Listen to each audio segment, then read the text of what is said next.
Good morning, everyone. My name is Stefano Corradi, and I'm here to present the article Promotion of Inclusive Education and Wellbeing Through Arts. This is an article that I've written by myself in collaboration with Vida Drassuta and Fotinita Mpakaki from Kaunas University of Technology and Oscar Munoz Biedman from VSI Mundus. The article discusses the role of arts education in the promotion of inclusion and well-being within schools.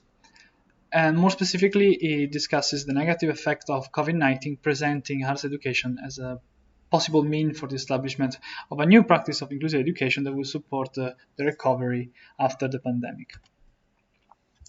And to better illustrate the different subjects touched by this research, the presentation will be divided into three main sections. The first one is the context. The second one is devoted to the actual bulk of the research, which is how arts education promotes inclusion and well-being, while the third one will illustrate the main aspects of the INCREA Plus project, an Erasmus Plus project, which aims to develop an innovative practice of inclusive education through the provision of artistic activities. About the context, okay. First of all, we will discuss about what is inclusive education. Inclusive education occurs when students with disability and special educational needs are fully included in a general education classroom with typical students. There are different conceptualization of this term, actually, as some people refers to inclusion when students are included sometimes in the general classroom, while others prefer to refer to real inclusive education practices when there is a cases of full inclusion, meaning that students are included in the class all the time. Other refers to structural environment, which occurs when teachers can establish an environment that is understanding of all the needs of the learners, and it can provide support in understanding and reaching the same results of the others. However, despite these differences, inclusion most commonly comprehends the following two elements: the right to a high-quality education for all students, and the involvement in fellowship and participation in both school cultural curricula. Unfortunately, inclusive education has been most time an ideal than an actual reality, and COVID-19 even worsened the situation. As you can see here in this graphic representation, this graph here presents the results of a research conducted by the World Bank, which outlined three possible scenarios that will occur to the educational system right after the pandemic. The first one here on the left is the most severe one, is the less severe one, and it is the most probable, which is an instance in which many students will probably not reach the basic proficiency level needed to actively participate in the society. As you can see here, the basic proficiency level is represented by this orange line, while this curve presents the average results in ability scores of the students. As you can see, the blue curve is slightly moved to the left, which means that around 20% more of students will probably not reach the sufficient threshold of cognitive abilities. Here, the second graph, the one in the middle, illustrates another scenario. As I said, many students have been affected, obviously, by the pandemic, but the one who needs inclusive education the most are the one who actually have been the hardest time of them all, as many of them were forced to study from home, but they did not have access to computers or other digital tools. Students with disability did not receive adequate support to learn, and in this scenario, these students are the ones who are the most affected and who will not have the opportunity to reach the basic proficiency level. While, on the contrary, students coming from medium to high income families will probably recover from the issue as they have the opportunity to hire tutors, to use the digital tools properly. They are the ones who are actually not going to be impacted so much by the pandemic. Finally, the third scenario here illustrates a sharp increase in dropout rates. In this case, it is presented a scenario in which the economic effects of COVID-19 and affected severely all the families, and many of the parents have to force the children to go to work instead of conclude their studies. And this is how it is graphically represented. However, this is the less likely scenario right now. The most probable is the one on the left, which is still pretty bad, and it needs there is really a need for the adoption of new inclusive education practices to avoid, or at least to reduce, the impact of such an event. Moreover, we need to consider also the mental health issues that have been arising during this pandemic, as many students were forced to stay home. This affected obviously their behavioral, their mental issues, their mental health. Sorry. For instance, a preliminary study conducted in Italy on over 6,000 households reported that over 50% of children evidenced increased irritability, intolerance to rules, whims, and excessive demands, while around 20% showed mood changes, sleep problems, and manifested fears that they never had before. So schools who are going to reopen completely very soon, and they have to deal with this situation.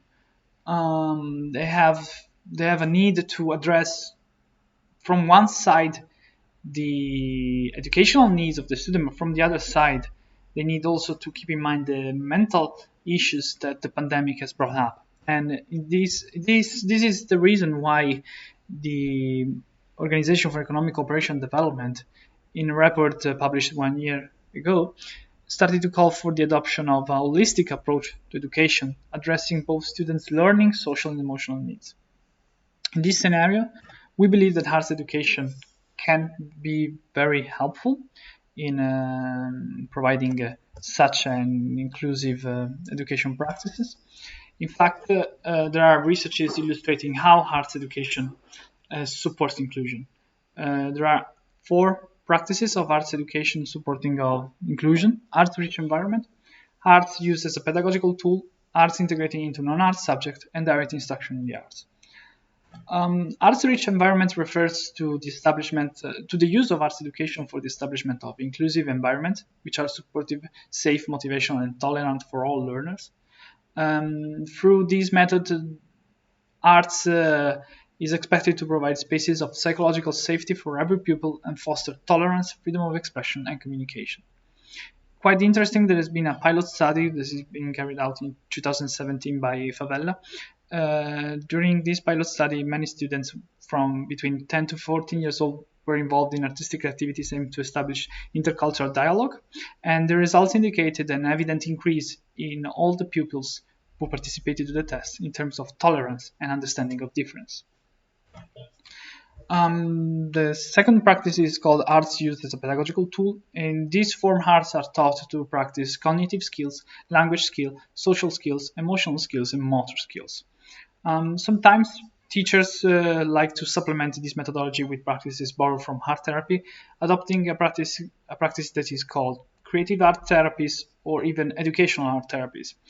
Obviously, teachers are not experts in therapy, they're not psychologists, but if they can borrow some of the practices from art therapy, starting from the notion of Edith Kramer, which believes that it is the creative process itself that is healing.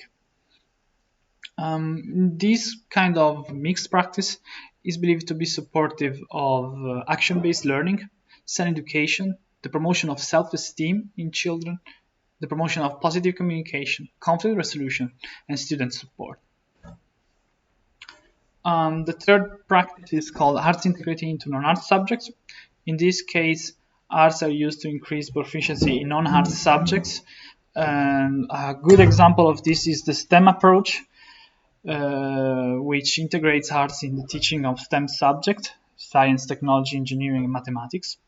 Liao presented a STEM pilot in 2016 in which students worked in groups to create interactive 3D storybooks to teach the concept of embracing difference. Results of these pilots suggest that the knowledge and skills acquired transcended the subjects involved.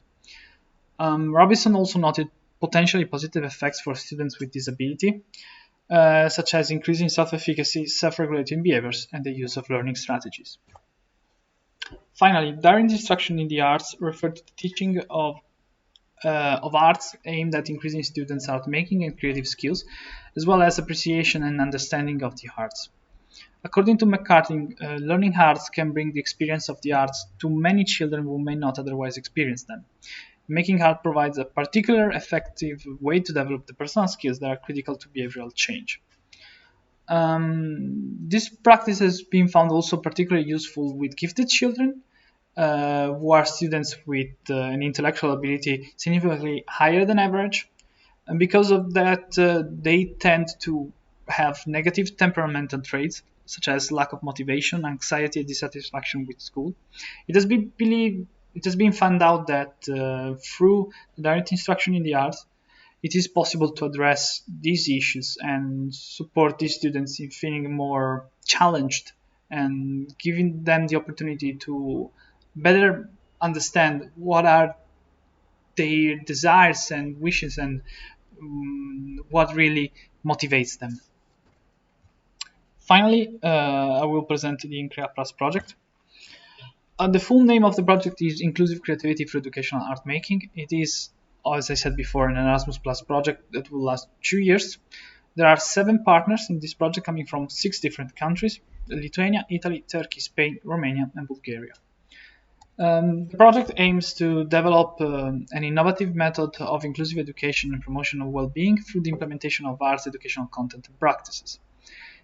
Specific objectives of the project include the enhancement of teacher skills and art specialist competencies in inclusive education, and the promotion of social inclusion of students with special educational needs, students from minorities, and students from low-income families, and the development of learning resources, materials, activities, and training modules to foster creativity, multicultural dialogue, well-being, and the proficiency in the 3 sets of the 21st century skills: learning and innovation, digital literacy, career and life skills.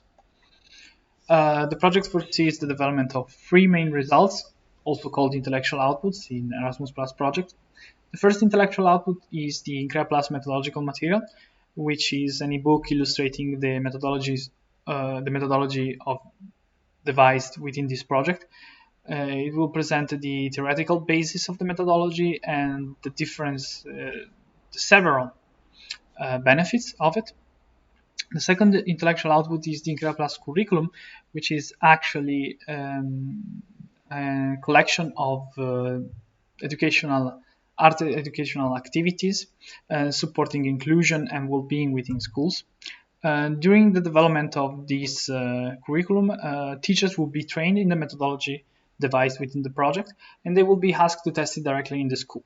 Throughout the duration of the project, we expect to test the methodology and the curriculum within 35 schools. Finally, the third results of the project is an open educational resource platform, which will be an online repository, including all the results of the project, making them available to all the teachers and the art specialists who might be interested in adopting this practice. Okay, in conclusion, if you wish to have more information about the topics of this research, you may consult the text is provided here in this slide. Also, I really invite you to give a look to the Increa Plus website, which is presented here, just to learn more about the project and if it is interesting for you. Well, I thank you very much for your attention and wish you a good day.